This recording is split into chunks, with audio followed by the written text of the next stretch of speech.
येणाऱ्यांचे स्वागत करतात ती घराची दारे। आपले घर, बंगला, ऑफिस, फार्म हाऊस यासाठी सुंदर डिझाईन केलेली jumbo French door, safety door आणि तीही 18 गेज GI सेक्शन मटेरियल वापरून आणि 80 मायक्रॉन पावडर कोटिंग केलेली, संपूर्णपणे मेंटेनन्स फ्री, नजर खिळून राहील असे आकर्षक सर्व प्रकारचे डोर्स मिळण्याचे नाशिक मधील एकमेव नाव शिवाय एंटरप्राइजेस।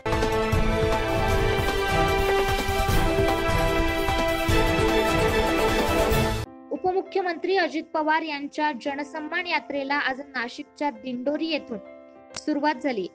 यावेळी शालेय विद्यार्थ्यांनी टाळ्यांच्या गजरात उपमुख्यमंत्री अजित पवार यांचं स्वागत केलं।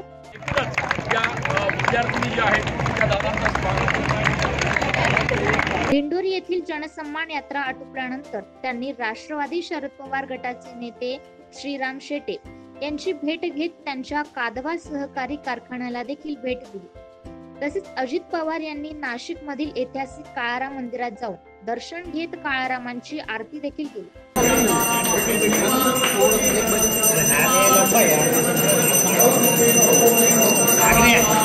यावेळी त्यांच्यासोबत राष्ट्रवादी अजित पवार गटाचे प्रदेश अध्यक्ष सुनील तटकरे, ज्येष्ठ नेते अन्न नागरी पुरवठा मंत्री छगन भुजबळ, कृषी मंत्री धनंजय मुंडे, राज्य महिला आयोगाच्या अध्यक्ष रुपाली चाकणकर तसेच राष्ट्रवादी अजित पवार गटाचे कार्यकर्ते मोठ्या संख्येने उपस्थित होते। Bureau report 9 news Maharashtra.